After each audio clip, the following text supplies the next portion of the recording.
So DreamWorks has a new film called The Wild Robot, and I loved it. Me too. The story of Roz the robot becoming a mother to that goose Brightbill on the island was so touching.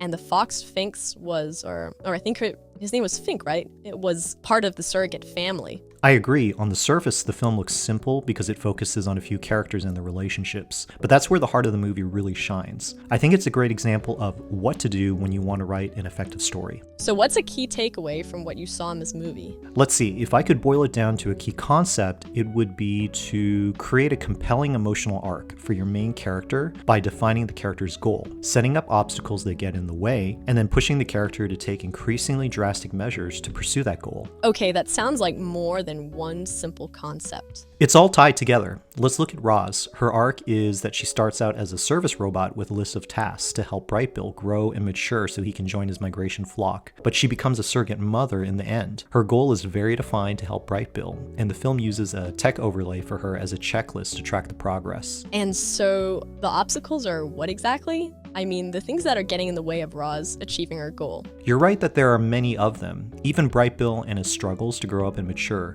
To swim, to fly, those are all obstacles getting in the way of Roz finishing her end goal. And the key thing is that she has to adjust her programming. She has to evolve to help Brightbill grow up. I think that's the most emotional part of her arc because so many parents can relate to that. Absolutely, Roz's emotional journey is one about self-sacrifice. She learns how to change to help her surrogate son, and it costs her. She loses one of her legs, her physical makeup gets worn down. This journey is something that takes a toll on her, but she keeps going. What about Brightbill starting to push Roz away when he realizes she accidentally killed his family? That's a big obstacle that also serves a double purpose as a major turning point in their relationship, because that's when Brightbill comes to a moment of realization that Roz is not what he thinks she is. There's this other piece of truth that he was blind to, and now he sees it in the light, and it's devastating. It breaks his trust in her. I think a lot of good movies have that pattern, like in the second act or somewhere around there. That's right, but overall, what we just laid out is something like a takeaway for good writing from this movie.